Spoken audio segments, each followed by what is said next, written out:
And welcome back, everyone. This is the X Zone. I am Rob McConnell. We're coming to you from our broadcast center and studios in Hamilton, Ontario, Canada. If you'd like to send me an email, same address for the last 29 years, xzone@xzoneradiotv.com, on all social media sites, Xzone Radio TV.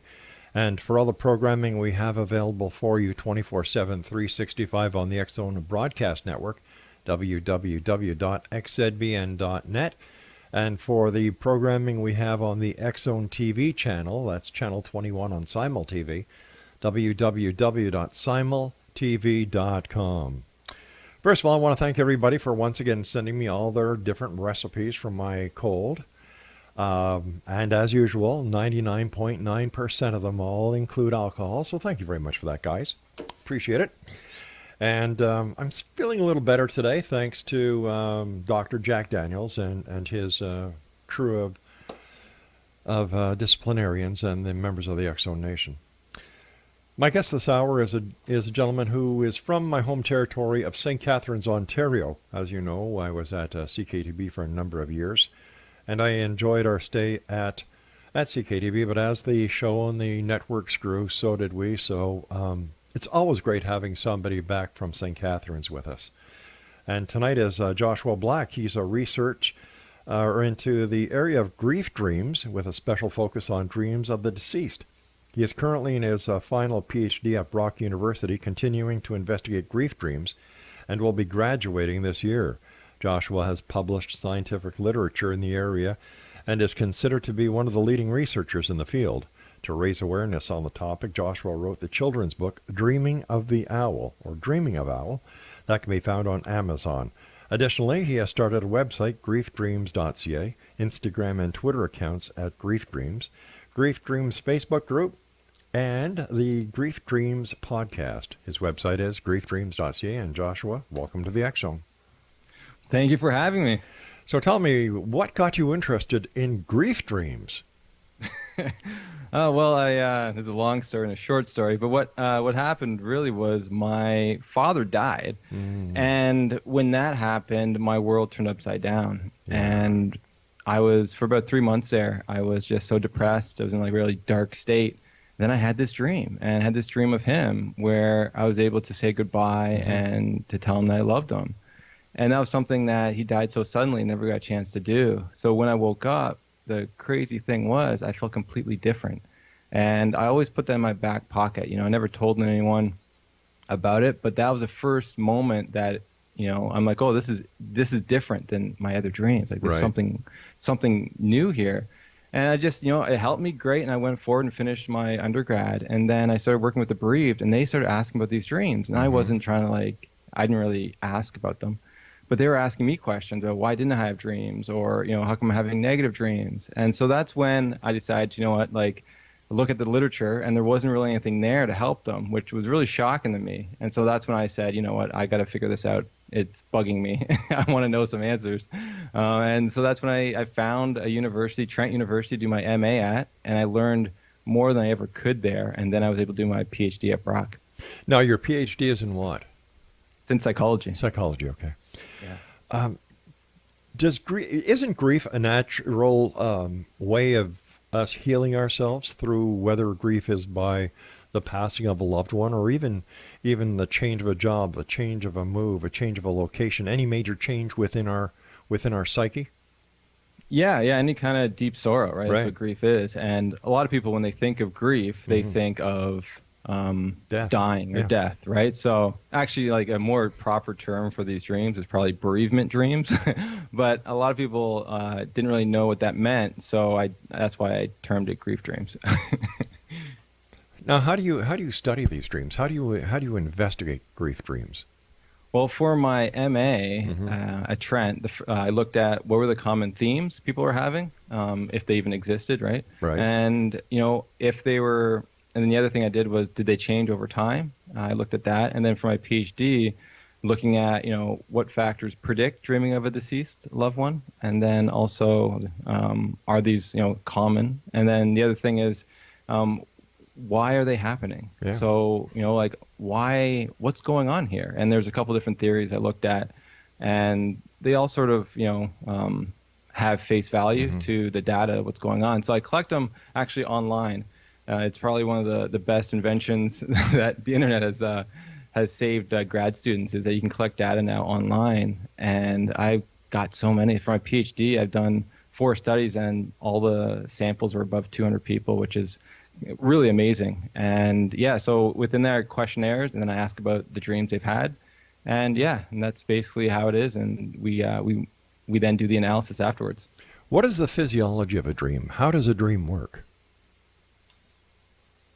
What do you mean? Well, why do people dream? How do they dream? What's the science behind dreaming? We don't really know. We don't really understand it all. And that's the interesting thing on sleep. We still understand why we sleep, right? Like, we have theories, but we don't really have concrete evidence to basically support one theory over all others. So what is the leading theory in how dreams work? Well, one of the main theories is the continuity hypothesis. So this is saying how we dream, basically the dreams we have reflect our waking life in some way. And so this could be the things and tasks that we do during the day, or it could be the emotions we feel. It could be the problems that we're wanting solved, that we can't find the answer to, and it can show up in our dreams. Like, answers can come that way. And a bunch of wish fulfillment things too, right? So if you're really desiring something, sometimes it can come into your dream. So the continuity hypothesis, it's a very broad thing, but a lot of research supports that. So if you're, let's say, really happy before bed, you're more likely to have more positive dreams. But if you're depressed or sad, you'll more likely have negative dreams. And so in general, people will have more negative dreams. So if you just look at like a general sample, most people will have a negative dream tonight. And that's more or less because they're just worrying before bed, right? Like, they're stressed out, life is tough, and it's very hard to have those moments of joy and that, stay with us. And then after trauma, when they look at these dreams, they become even more negative. So this is the interesting thing about dreams, right? So you can really tell a lot about where someone is in their mental state by looking at these dreams, to give you sort of a window into what they're dealing with. Does everyone dream? Yeah, so far no one's ever found someone that doesn't dream. The issue is about remembering dreams. So we're all producing dreams, but we're not all remembering those dreams, and that's the mystery too. And there's like a ton of theories on that and why that is. But that's still sort of one of those things that 10% of the population that doesn't remember their dreams at all, even though they are dreaming. And we know this because when we put them in a research lab, and when we wake them up in REM sleep, they'll report something. They'll report a dream. And so this is the interesting thing, is like, why aren't they remembering? And even those people who are remembering dreams, the interesting thing is too that you can fluctuate your dream recall, which is wild. So like, the more you value your dreams, the more you're actually going to remember those dreams as you move forward. And our culture is kind of bad at promoting the dreams itself and the usefulness of really understanding them in our culture. Why are some dreams in black and white and others in color? Who knows? I don't know. That's not, I didn't study that. But I'm guessing, there's probably something to do with, something to do with going on there. I'm not really sure. Yeah, I can't answer that one. All right. So as a dream specialist, you just focus on grief dreams. Yeah, because this is the big thing, is that there wasn't a lot of research in the area when it comes to, especially dreams of the deceased. So there's, when it comes to grief dreams, there's a lot of different types of grief dreams. There's sort of the type that's more symbolic. So the deceased or isn't mentioned in the dream at all. Then there's this other type of dream where they are mentioned by friends, or maybe by an angel, or by God, or there's like a building that resembles them in some way. Right. Then there's this third one where it's dreams of them. They're actually present in the imagery in some way. And that's what I really focus on, because that's what people were asking questions about. And the sad thing is, like, you gotta understand, like, no one is being trained on this in thanatology or any kind of bereavement counseling. So what's going on is that when people are being asked these questions, no one knows answers. So they tend to give bad advice if they do talk. And if they don't, they tend to push it away, and they don't want to actually investigate it. They don't want to ask the questions about these dreams, even though they can be very informative, but there just wasn't any research. So that's why I focused 7 years of post-secondary school, from MA and PhD on this topic, just so we can actually start talking about it. When I first started talking about this thing, no one really, you didn't get a lot of like, oh my God, this is amazing. Like, I can't believe you're doing this. Like, All right, Joshua, stand by. We've got to take our first break. Exonation, Joshua Black is our special guest. www.griefdreams.ca. And we'll be back on the other side of this commercial break as we continue here in the X Zone from our broadcast center and studios in Hamilton, Ontario, Canada.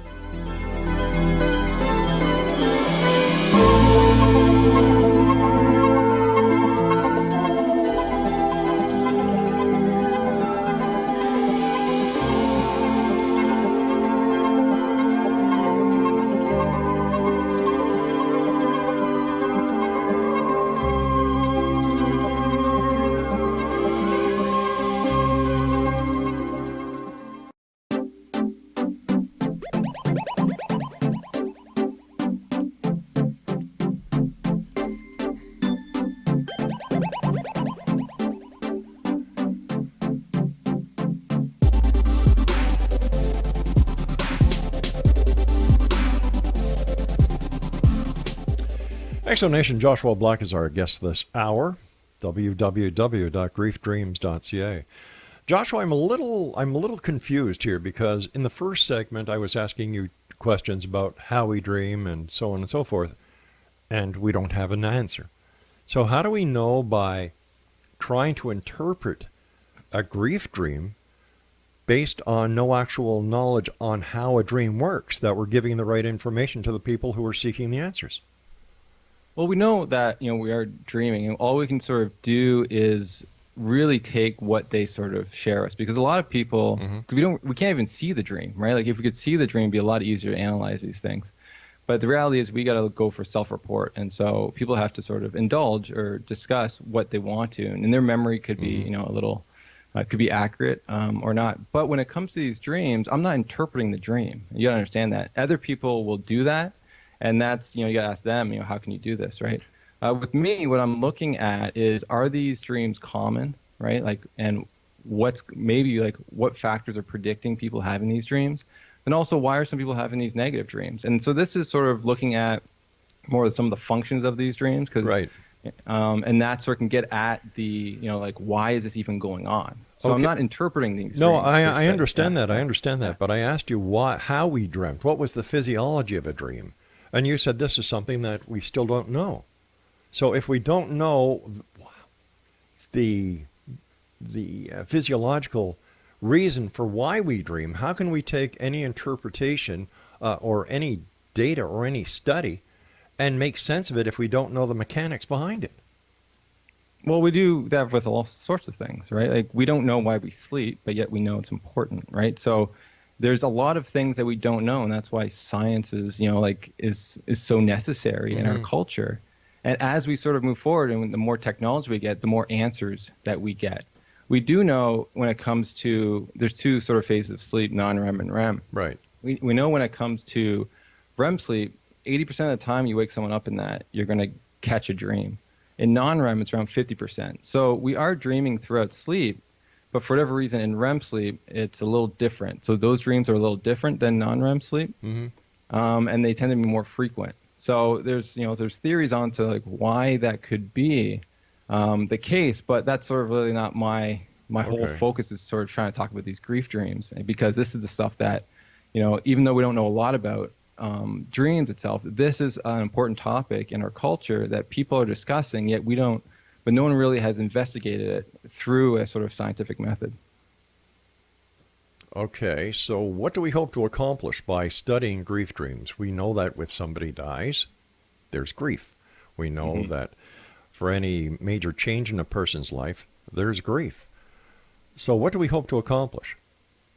Well, the first thing we need to understand is that is this common, right? Like, can we normalize this experience? Because grief itself, the issue people have is usually they don't understand what's common in grief. And so it scares them, and they sometimes think they're going crazy.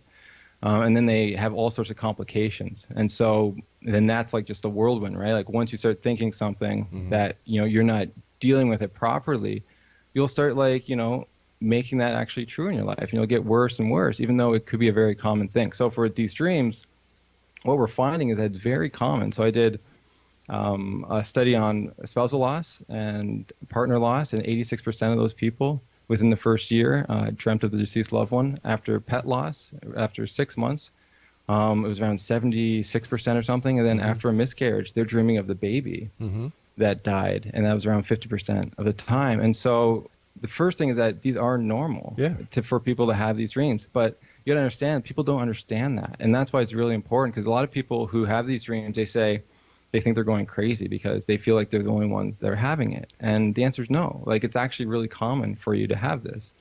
So then it goes to, okay, what kind of dreams are you having? Like, does that mean anything? Does that relate to your grief at all? Does that relate to anything? And that's sort of the question I had with people, is like, why am I having these negative dreams? And so with looking at the dreams itself, what's actually very interesting is that these dreams tend to be positive in nature, which shouldn't actually be the case. If you remember when I talked about the continuity hypothesis, that these dreams should be negative because they're in deep sorrow. But for whatever reason, when the deceased is in the imagery, these tend to be positive. Is it possible because this gives the person who is in grief to have another moment of time with this loved one, this departed one, and gives them the opportunity of saying things that they may have wanted to say while the person was alive, but they never got the chance? Yeah, well, that's what happened with me, right? And so it's like almost this continuing bond experience is sort of one of those theories that, maintaining a bond with the deceased is one of the things, grief experts say that, helps in our grief recovery. And so this is where people also get into like the visitation aspects of these dreams, because they're maintaining this bond that, is basically going beyond death, which is, we can talk more about that. But also this emotional regulation is another big aspect of grief. And when we're stuck in this grief, it's hard to do the work that we need to do. And these dreams, but if they give you these positive moments, when you wake up, you're elated, right? You have that sort of the increase in happiness, which can help you work on your grief a little bit better. But is that a false reality? Like, what do you mean? Well, for example, if you dream of somebody who's passed away and you wake up feeling great, the fact is that this person is still gone. That's true. That's very true. But in that moment, of that dream, you thought they were still alive. That's what I meant by a false reality. Yeah. And that can help with emotional regulation, right? And so you can get that whatever that heaviness away from you to then sort of work on some of the stuff. And the sadness will come back. It's not like most of these dreams people have it, they feel good, but they also feel sad too. Sure. Like, right? But it's the moment of actually they're feeling something new that they haven't really felt usually in a while. So, okay, but by them getting a super high, then reality sets back in and puts them into a super low. Doesn't that also increase the chances of depression? No, I wouldn't say that at all. I wouldn't say that it goes to a super low like it's a big thing. You gotta understand, some of these people who have these dreams, it's almost like there's just two people, right? There's those spiritual people who will then take some of these dreams as visitations, which has its own sort of high value to that. But there's also these other people who aren't spiritual. It's just like it was a good memory and they got to see him again. So for a lot of people, even though they know it's a dream, even when they wake up, they're still happy they got to see him another time.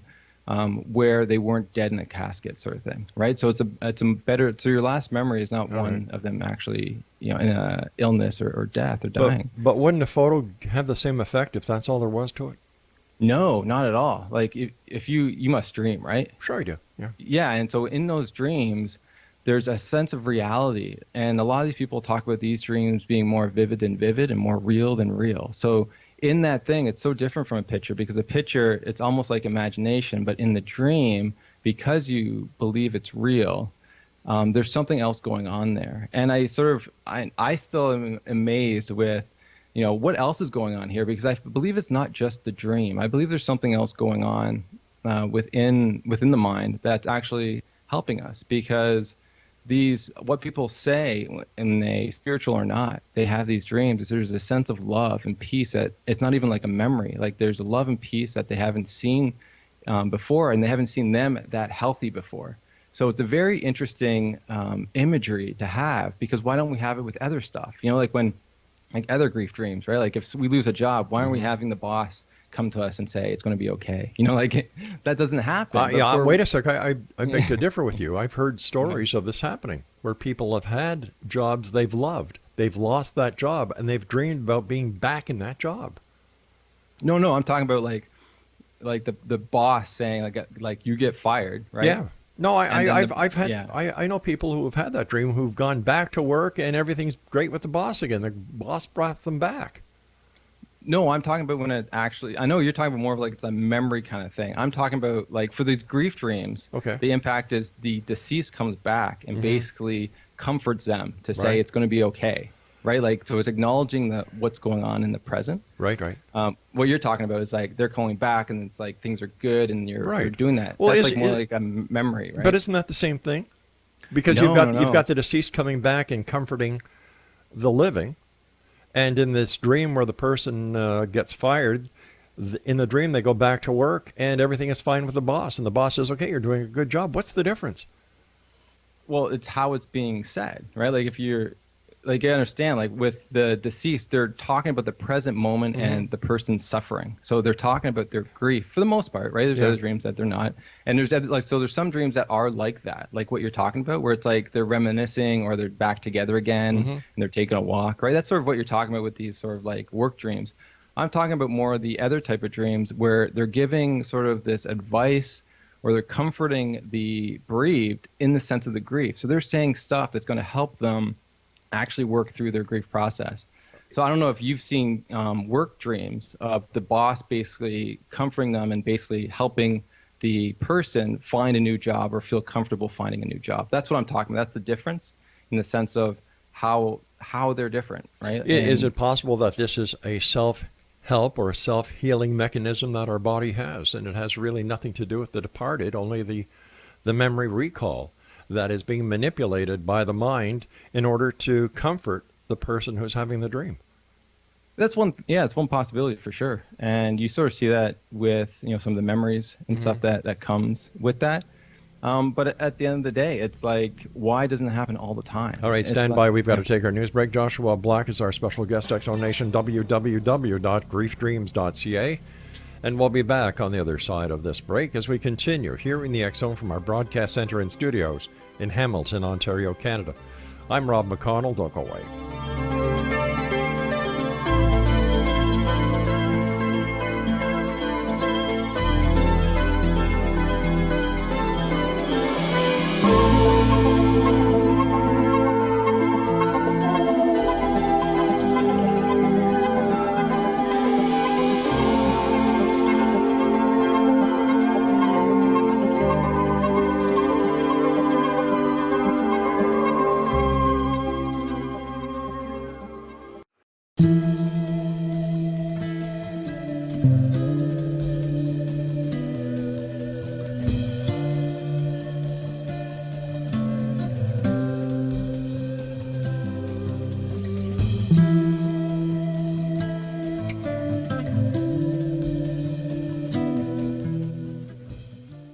Exonation, Joshua Black is my guest this hour. His website is griefdreams.ca.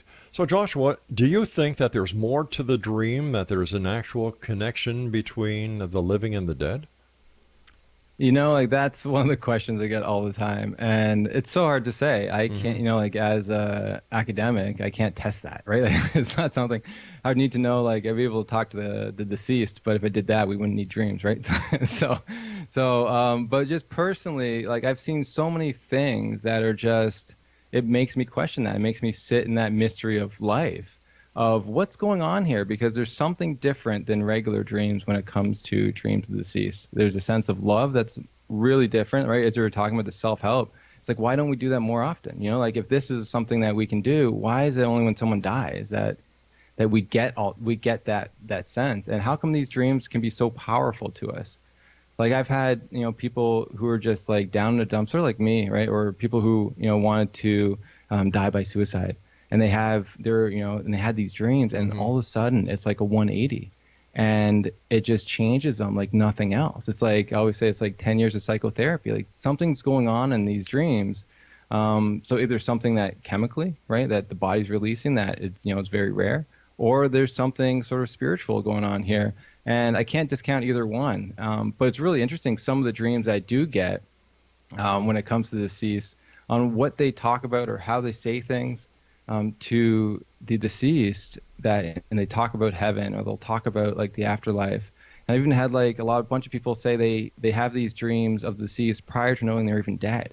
So this is sort of the really weird thing, right? So as much as it's like comfort stuff, though, these people, they don't know the person's dead yet. And yet they have these dreams. Either it could be like a couple hours or a day before they get notified that the person So we're talking died. about a precognitive dream. Yes, that's what we're talking about. Yeah. Okay. Yeah. So it's very interesting. So it makes me like, you scratch my head and say, how is this going on? Because this is different, right? This is very interesting, of what's going on. Even I've heard other dreams where the deceased will tell of a future loss that's going to occur, and that's sort of the precog thing. But whatever happens, like these dreams with the deceased present tend to be extra special in the sense of other dreams we're having. All right, as a scientist, what have you been able to test and confirm in the lab, in the sleep labs?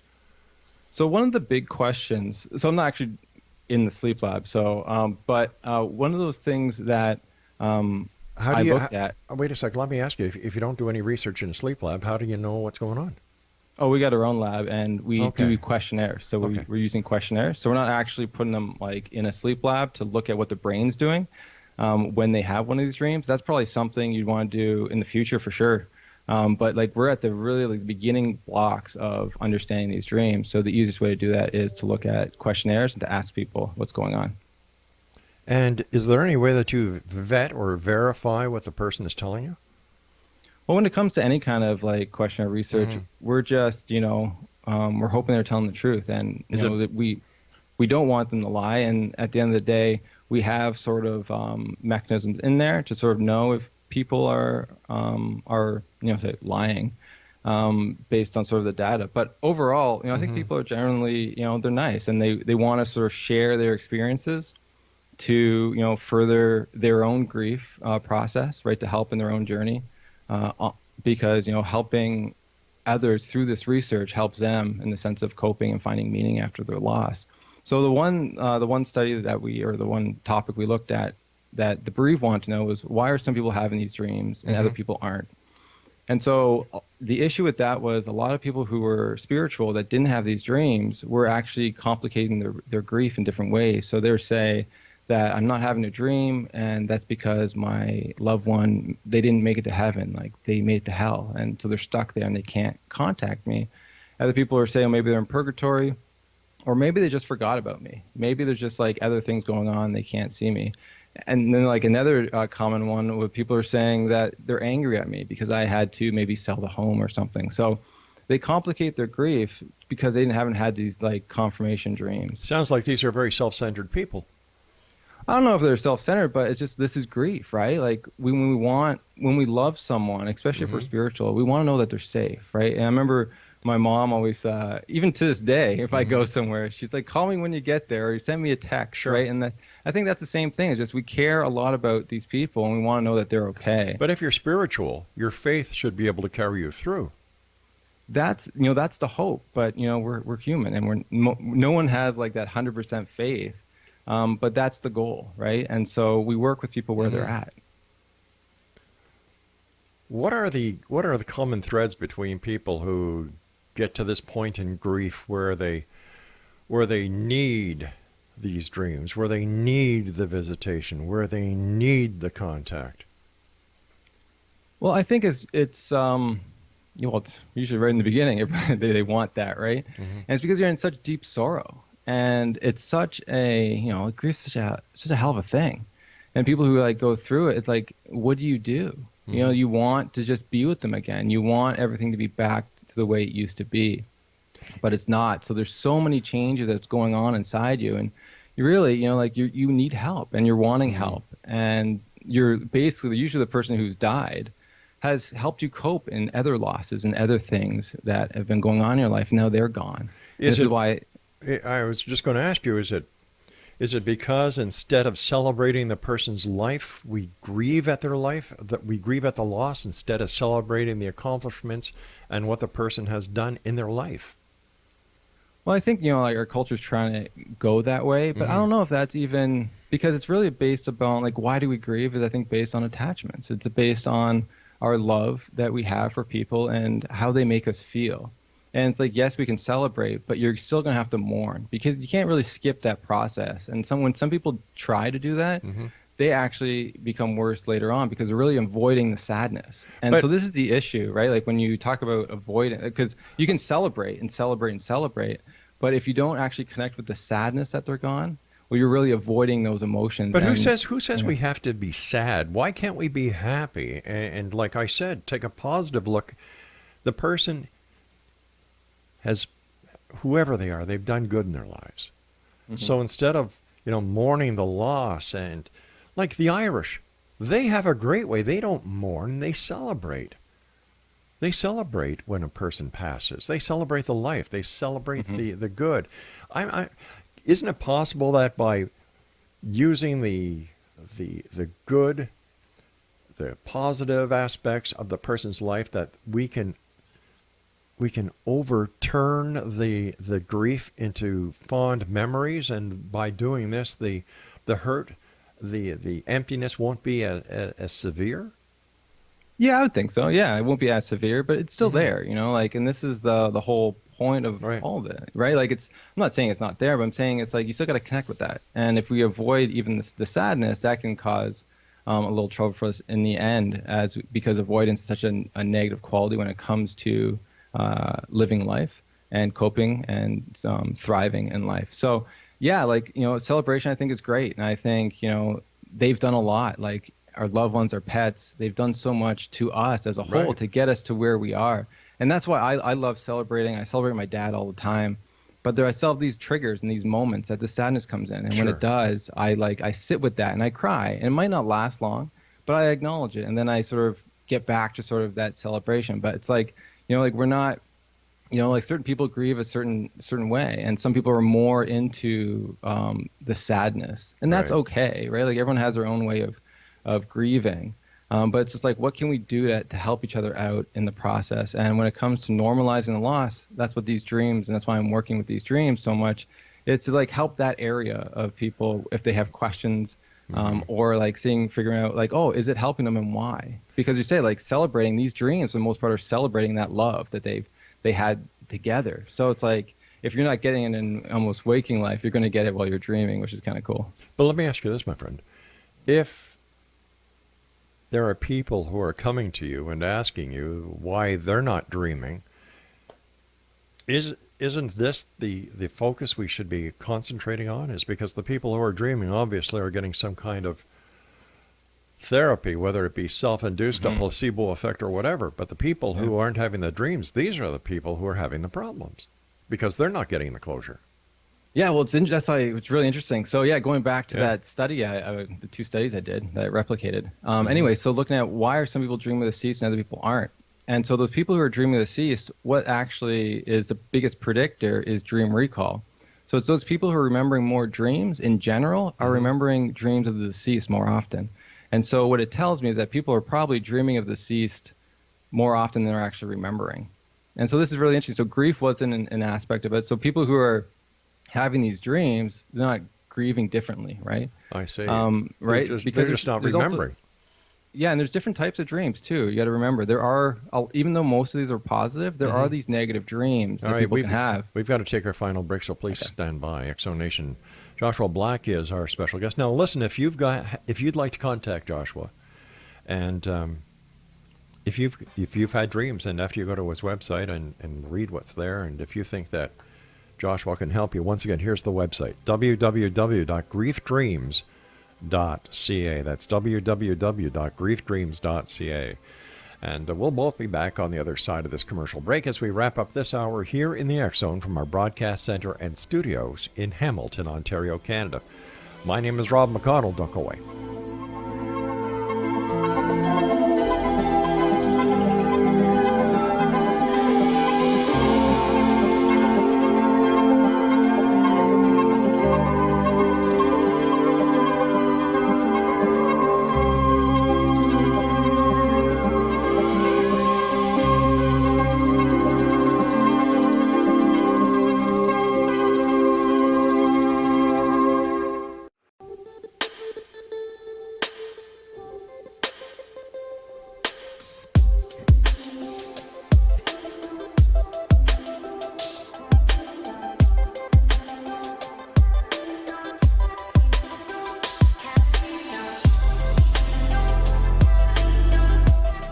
Exonation, Joshua Black is our guest, www.griefdreams.ca.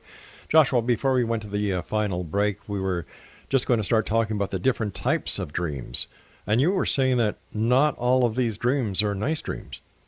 No, and that's the mystery too. Is like, what's going on? Like, why are some people having these very beautiful dreams that are comforting them for the most part, and other people are having these nightmares of the deceased in different ways? And so some of the negative dreams people can have is so like you see the person dead, dying, or ill again. So it could be like they were in waking life, or it could be an exaggerated form, which is really sad to see. Like it breaks my heart when I have to read these things. And another one is the deceased is actually is causing discomfort in some way. So it could be they're chasing the person, they're trying to kill them, they're arguing with them. And so, like, why is that going on? And so when doing my research, I did a bunch of studies looking at this stuff. And so one of the main findings was these negative dreams, what's causing them, or one of the things that's associated with them, is trauma symptomatology. So people who are experiencing, trauma from the event, it seems like they're the ones that are having these types of dreams, and people who are also having issues with guilt or blame in regards to the grief. And so they're also related to having these negative dreams. So it's very interesting. So, when it comes to sort of therapy and those people who are having these dreams, some people, this is the important part too, some people will take these negative dreams as visitations too. And this is the something that's come up a lot. And I've really tried to correct that and say it's probably had something to do with your grief, because knowing what I know about dream research. And so it always comes down to, something that's either their trauma, or it's something to do with the guilt or blame that they're holding on. That's causing this thing to occur. And I remember this one dream that a woman shared where her ex-husband who died, or her husband that died, was basically wanting all the money that she inherited, like really like attacking her for that and attacking her new boyfriend. And what she sort of said was, it sticks with me. Like, I don't know why he keeps doing this, And I said, is this person, is that what he normally was in waking life? She's like, no, it's like, he was always kind and comforting. But she's like, the thing that, really stays with me is this money, because I feel like I don't deserve the money. He had to work so hard, and I'm the one that gets to spend it. And I was like, oh, like that makes sense. So your uncomfortableness with this money, and realizing that he had to die for it, is causing you so much distress that you haven't processed that yet. So it's coming into your dreams. And so my theory, or my understanding of how these dreams would go, is once you work on those issues, you're probably going to have more comforting dreams as you move forward in your loss. So what do you do with these people? How do you help them? Really is providing them guidance of understanding how these dreams connect to their waking life. And so no one teaches dreams in schools, right? So a lot of people are left to their own devices, and what they do is they go on the internet, and they Google something. Right. They go to a dream dictionary, and those aren't good at all. I don't recommend them at all, because everyone's life is differently and everyone's issues are different. And just by looking at the imagery and asking questions about, what's going on, you could connect it pretty straightforward to the person's life. They just need that help sometimes. And so I do that with people, just for the hell of it, because I see it in my own life, and so I can help them too. And you could tell, like, it just takes a couple minutes, and then people are like, oh wow, I never thought of that, and they feel better, and then they get back on to their grief journey rather than trying to complicate it or worrying about something that maybe they don't really need to worry about, or to focus on something in therapy if they're in therapy. Right. To then focus on that one issue, because the mind's saying we need to look at this. So do a lot of therapists today use Jungarian? He was a dream analysis expert, wasn't he? Yeah, Jungian analysis. Yeah, that's one form of dream interpretation, and not everyone uses that. Most therapists don't use any kind of dream interpretation, but that's like its own school, just like Freudian has its own school. And so what I'm trying to get people to, like, people who work with the bereaved, usually don't know anything about, or have never been trained with dreams at all, and they really don't have a want to. And so my whole goal is that, through this research, hopefully they'll know some information and be able to talk to their clients with these dreams and be able to help process them. Because if the deceased is in the dream, especially early in the loss, we could probably say it has something to do with their grief, right? Like, so it's not too far-fetched. So It's not like we're like pulling strings and trying to get stuff to connect. It's like, no, it's all here. So let's try to figure out how this works with your loss. And now that we know a little bit about negative dreams, that's going to be a little bit easier for them to sort of process with their clients. So I'm just trying to get it normalized and for people to start talking about it, because it's so weird that there's not a lot of information, but in pulp culture, they're everywhere. So in The Big Bang Theory, Sheldon has 4 specific different dreams in different episodes of Dr. Proton. It was in Beauty and the Beast. It was the Ant-Man. It was in so many different Braveheart, right? Like, so there's so many things in pulp culture that promote what's going on, right? Yeah, but there's also leprechauns and fairies and all these other strange things that really don't exist in pulp culture. So no, we really can't use exist, right? We really can't use pulp culture as a point of reference. Oh yeah, we can, because people watch that, and if they watch it, they may want to have their own. Like, why am I not having a dream, or why? How come they're having that kind of dream? So it does. They're promoting it in the sense that it's occurring, but yet the research is way behind. So right? where do we draw the line between fact and fiction, or reality and fantasy? Well, I don't know. But when it comes to these dreams, you got to understand, like, people are saying that they exist. Mm-hmm. That's what pulp culture is saying. It's like, these exist. And my research is showing they do exist, and they're very common. All right, but dreams, dreams do exist, but that doesn't mean everything in a dream is real. No, but the dream of the deceased, it's very specific to the deceased when these dreams happen. And it's a showcase of that, right? And what my research is showing is that they are common. And that's really exciting. That's new. So before that, it wasn't really the case, so people were seeing this stuff and they probably would want it, right? So there was a study that was done, and the 50% of people that never had a dream stated that they wanted one. That's a lot of people, if they've never had a dream, wanting one.